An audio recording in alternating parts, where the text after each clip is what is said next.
बेटे रामलाल आया था क्या? हाँ पिताजी, आज उसने खबर भिजवाई थी कि वह मोटरसाइकिल की कीमत 12,000 रुपया लेकर आज आने वाला है। पंडित आया था क्या? हाँ पिताजी, उसी ने तो खबर जब मुझ तक पहुंचाई है। इस समय बहू का क्या हाल चल बेटे? बस अब थोड़ी कसर बाकी है। साली को कल रात इतना मारा है कि अभी तक परी करा रही है। अब कुछ दिन और बचेगी, पर उसे अभी कुछ दिन जिंदा रखना है बेटे। मैं उसे धीरे धीरे मारूंगा पिताजी। अब वह सूखकर पड़ने से आधी रह गई है। कमजोर होकर मरेगी तो किसी को शक नहीं होगा। वाह बेटे वाह, तुम एक बात भूल गए हो बेटे। सोने के अंडे देने वाले मुर्गी को जल्दी नहीं मरा करते। वह जब तक जिंदा है तब तक हम रामलाल से रुपये हटते रहेंगे। जब ये खत्म हो जाएगी या शायद रामलाल या मुंह दिखाने कभी नहीं आएगा। पिताजी, मैं सब समझता हूँ। इसके पहले भी तो मेरी शादी हुई थी। ये कितने लोग जानते हैं कि वो मेरी पत्नी बीमारी से मरी थी या और ये भी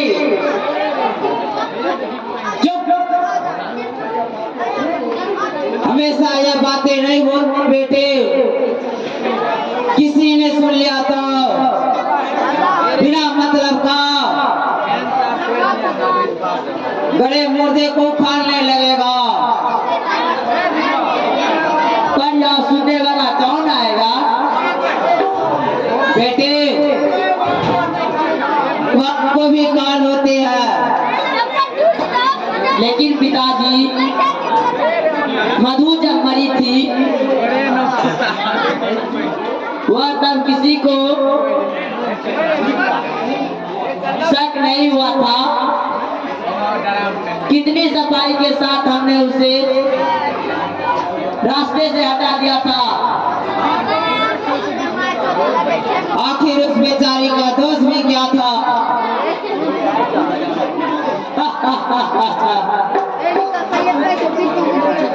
4,000 रुपया ना चुका पाया था। बस हमने खत्म कर दिया उसे।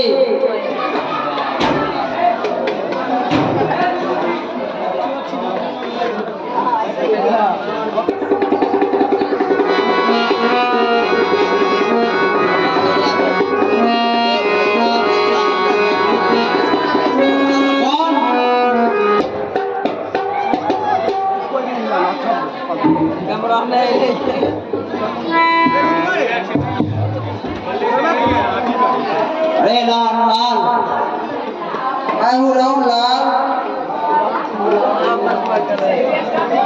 आ गया तेरा ससुर बेटा।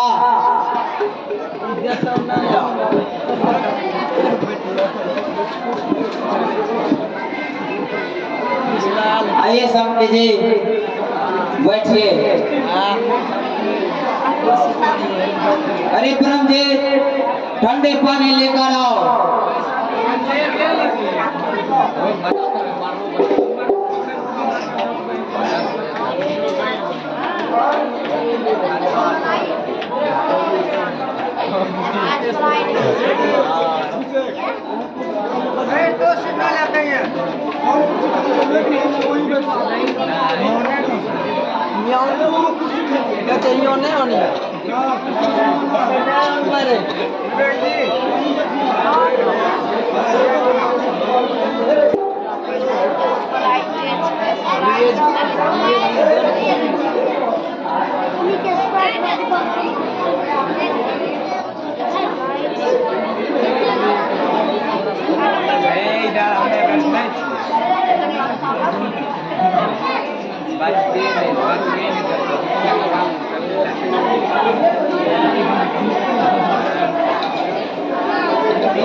कहिए रामलाल जी,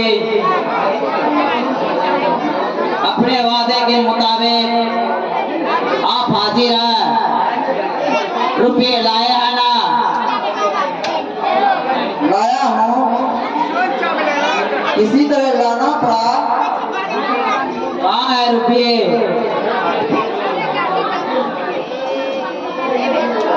यह लीजिए, पूरा 12,000 रुपये है। आप इसे गिन सकते हैं। ना ना ना, गिनने की क्या जरूरत है?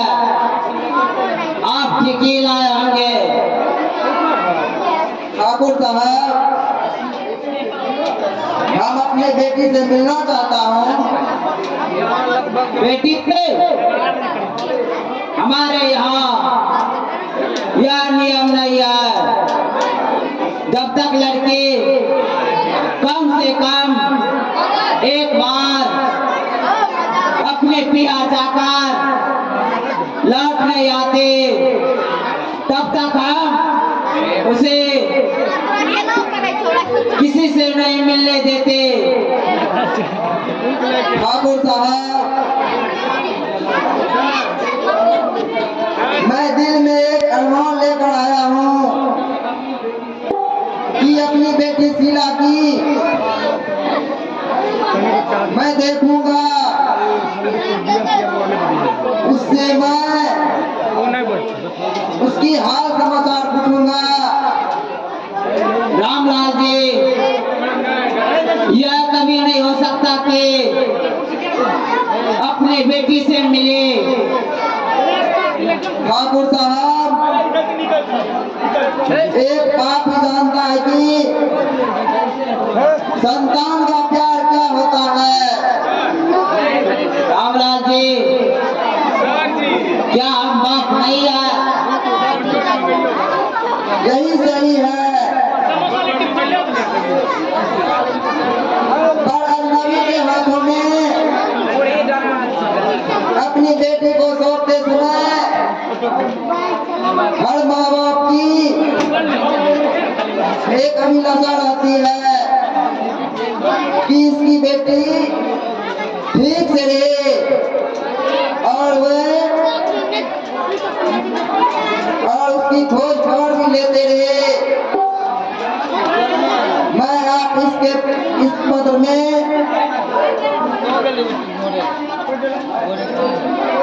मेरे दिल के इसे शीश मार के करना शुरू कर दिया। जो मैंने कभी अपनी बेटी को लेकर सपने में नहीं आया था। रामलाल जी, अपनी औकात मत भूलिए। आपकी बेटी सुरक्षित है। आप जब तक हमारे माँ को मानते रहेंगे, तब तक आपकी बेटी को कुछ नहीं होगा। लेकिन कब तक आप मुझसे अपने मांगों को पूरा करवाते रहेंगे ठाकुर साहब? कुछ औरों की मजबूरी भी समझिए। मजबूरी? मैं आज तक किसी का मजबूरी नहीं समझा रामलाल। हमें बस रुपया चाहिए। आप चाहे जहां से हमें ला कर दे। लेकिन कब तक? जब तक हमारी मर्जी हो तब तक।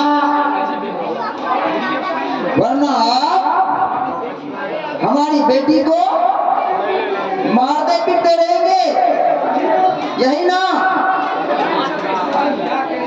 हम क्या करेंगे, क्या नहीं करेंगे, हम खुद नहीं जानते। हम किसी को बताते नहीं। फिलहाल टेलीविजन सेट का भी वादा किया था आपने। हमें टेलीविजन सेट कुछ दिनों के अंदर ही मिल जाना चाहिए। टेलीविजन? कैसा टेलीविजन? टेलीविजन? टेलीविजन नहीं जानते आप? कमाल है। ये 10 दिनों के अंदर टेलीविजन सेट चाहिए। ठाकुर साहब, मैं नहीं जानता कि दौलत के ढेर पर चलने वाले इंसान की दौलत के इतने लालची होंगे, चंद नोटों के पीछे एक कुत्तों की तरह दौड़ेंगे। और संभाल कर बात कीजिए रामलाल जी। आप ये बोल रहे हैं कि इस समय आप कहाँ हैं? हाँ ठाकुर, मैं सचमुच भूल गया था कि मैं कहाँ शादी कर रहा हूँ। पर मैं जानता कि तुम लोग दहेज के भूखे भेड़िए निकले हुए, तब मैं कभी फूल सी बेटी की शादी तुम्हारे यहाँ नहीं करता। ठाकुर, तुमने मेरी बेटी को कहाँ छिपा रखा है?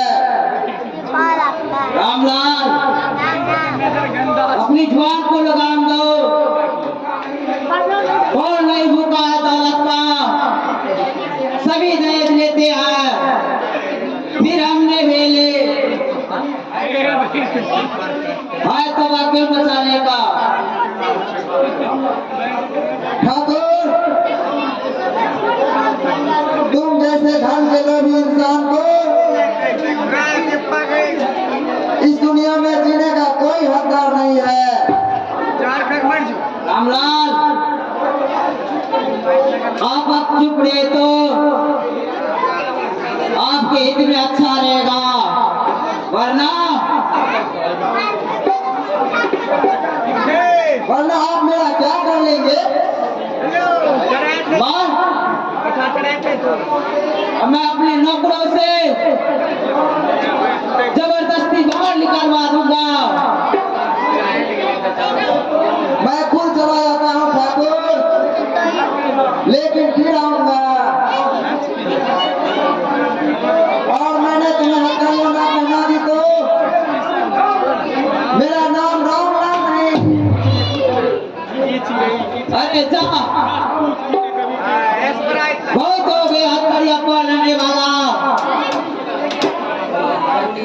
पुलिस से लेकर थानेदार तक के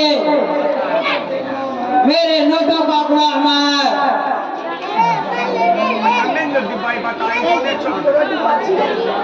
चला गया साला। पिताजी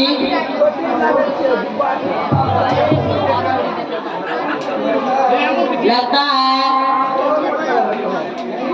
हमें यह कुछ नहीं देगा।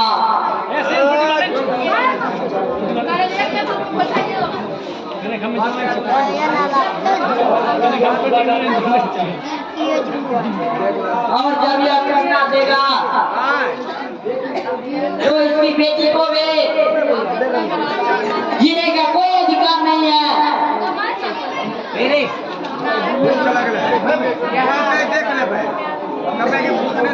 हमें सिर्फ नोट चाहिए।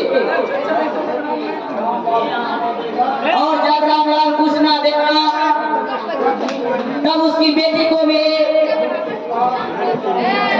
मधु के पास पहुंचाने में हमें कोई हिचकिचाहट नहीं होनी चाहिए। रमेश, मधु तो जल गई था। जली नहीं थी पिताजी, जल्दी हटो। उसे आग में कौन डाला? अरे चुप, दुनिया जानती है कि जली नहीं थे। अपने खाना बनाते समय वो तो जली थी, पर यह कैसे मरेगी?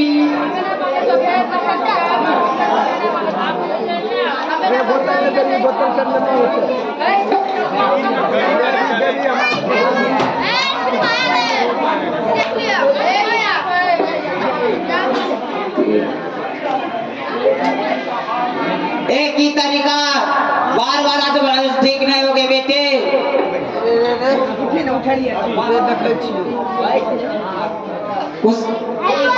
कोई दूसरा तरीका इस बार लाना होगा। लोगों को शक हो जाता है।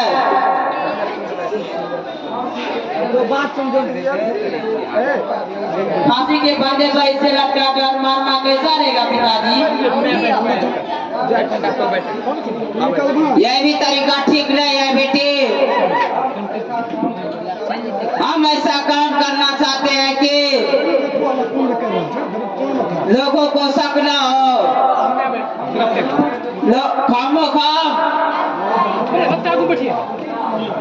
झंझट मनोचित समझ रहे थे।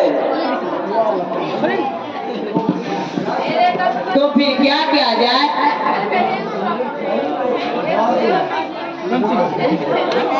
यही तो सोचना है। एक आइडिया मेरे दिमाग में है। इस आइडिया से सांप भी मर जाएगा और लाठी भी ना टूटेगी। जल्दी बताओ। शीला वैसे भी कमजोर हो गई है, क्यों ना इसे धीमे प्रभाव वाले जहर को खिलाकर मार डाला जाए। उसे कमजोर देखकर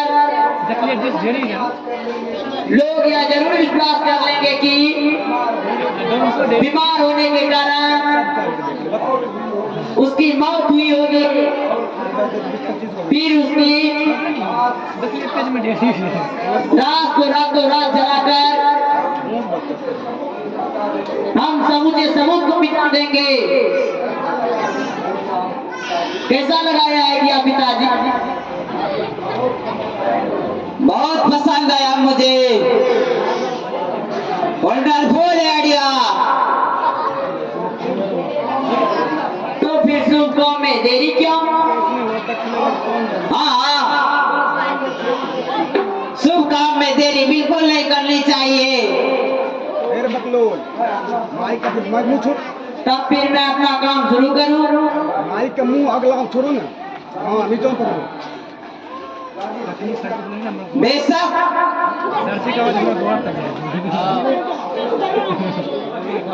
माइक चालू कर दिया।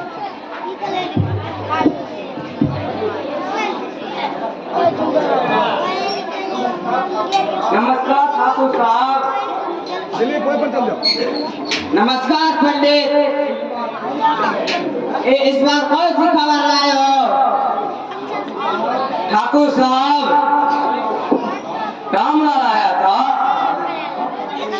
पंडित, तुमने हमें बहुत फंसाया।